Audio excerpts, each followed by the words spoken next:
السلام عليكم. في القطاع ديالنا اللي هو التعليم كنتصادفوا ديما مع قصص وحوادث تصلح تكون عبرة وإفادة للاستفادة وأخذ الحيطة والحذر، ومنهم قصة اليوم.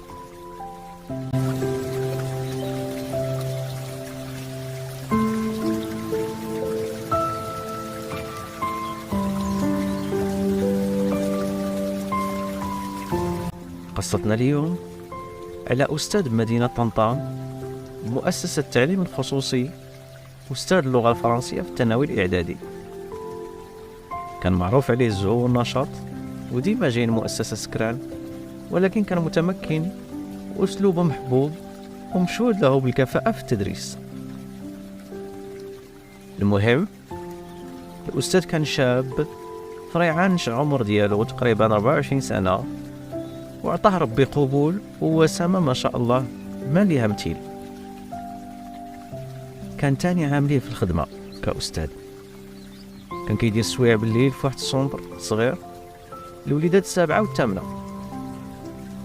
المهم، واحد النهار من ايامات شهر ابريل سنة 2014 صيفطت ليه بنيوتها كتقرا عنده في عمرها 12 عام دعوة صداقة على الفيسبوك.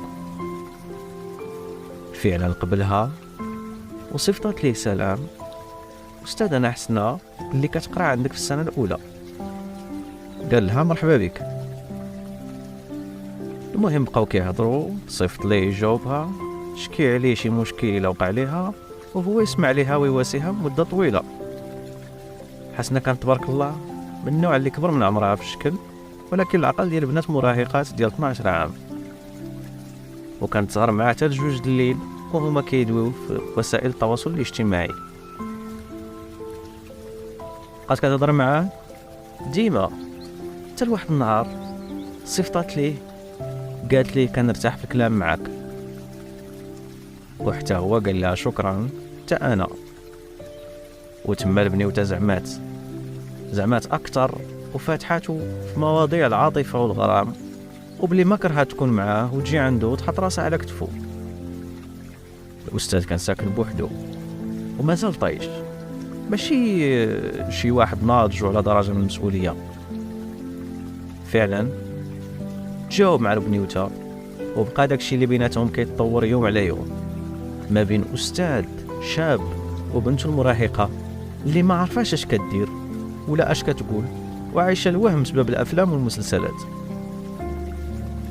واحد النهار صيفط لها وقال لها: واش قاريه هاد العشيه؟ قالت ليه ولكن غنخرج الا محتاجني. دار معاها تخرج مع الربعه وتغيب ساعتين الاخرين، غتلقاه في السونتر كيتسناها. جاتو البنت ودخلات وبقاو جالسين مجمعين حتى تطورات الاوضاع ولاو فيما لا تحمد عقباه. دخل على الاستاذ والبنت غوتات وبقى كيسكتها ويحاول يطمئنها، ولكن البنت كتغوت بزاف من شدة الألم اللي كتعاني منه. تلف ما عرف ما يدير، بقى كيجري على اليمين وكيجري على اليسار وهي مازال كتغوت والدم سايل منها. جاب البونجا اللي كان كيدير فوق الكرسي وخنقها بها وهي كتحاول تقاوم، تفشلات والدم والأمانة أمانته.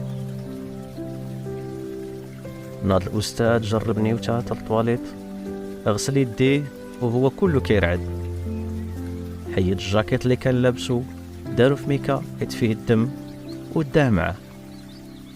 سد السونتر مزيان وقفلو ومشى كيجري المحطة في محاولة بائسة منه الهروب. في الليل جاو التلاميذ السونتر لوقيته السويع اللي كتبدا عندهم من 8 الليل، لقاو البوليس والجوقة والروينة قدام السونتر، والأستاذ دو فيزيك واقف مصدوم ما كيقول حتى كلمه. البوليس قالوا الوليدات سيروا لديوركم اليوم ما كاينه قرايه. بداو البوليس التحقيقات، استوجبوا الاساتذه اللي كانوا حاضرين واجمعوا كلهم باللي الاستاذ الفرنسيه عنده حصه وما جاش ديك الليله. بقاو يصونيو عليه، لقاو الهاتف ديالو ما خدامش، وعاد زاد الشك ديالهم واشتبهوا به هو كمرتكب لهذه الجريمه. ملي وصلوا الخبر للام الحسنه جات كتجري للسلطه وهي كتغوت مسكينه ولابسه جوج صنادل مختلفين، كتغوت وتقول: بنتي حسنا، يا ربي ما تكونيش انتي، يا ربي ماشي هي اللي عندي في هاد الدنيا سيدي ربي. المديرة السونتر بدات كتكالمي فيها، ولكن مسكينه كانت منهارة وطاحت لركابها، وهي كتقول: حسبي الله ونعم الوكيل، حسبي الله ونعم الوكيل. هي اللي بقات كتعاود فيها شحال من مرة.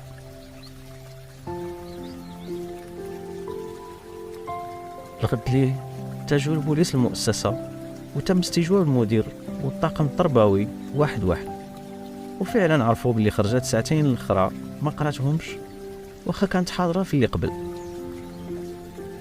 عيطوا لجوج صديقات ديالها مع من كتمشي، وفعلا اعترفوا باللي حسنا كانت كتقول لهم باللي كتبغي استاذ الفرنسي وحتى هو كيبغيها، وغايتزوجوا وتولي حتى هي استاذه معاه في نفس المؤسسه. بدا البحث على استاذ اللغه الفرنسيه اللي كان مغيب في ديك اللحظه، واللي تزادوا الشكوك عليه من بعد ما الاعترافات ديال صحابتها حول العلاقه المشبوهه اللي كانت كتجمع الاستاذ بمنيوته حسنه.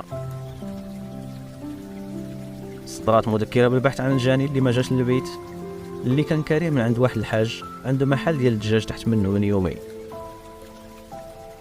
عرفوا باللي الشاب منحدر من دوار سميتو سميمو نواحي الصويره، واتجهت قوه من الدرك الملكي لتما.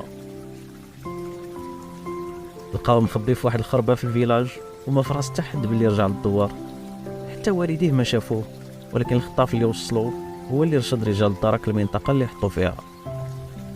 تم اقتياده للضابطه القضائيه، وتم الحكم على الاستاذ الفرنسيه بسبب فعيله، لكن من وراها بمده قصيره لقى قاطع الوريد ديالو بزيزواره في الطواليت ديال الزنزانه. الله يرحم الضحيه ويغفر لها ويهدي شبابنا.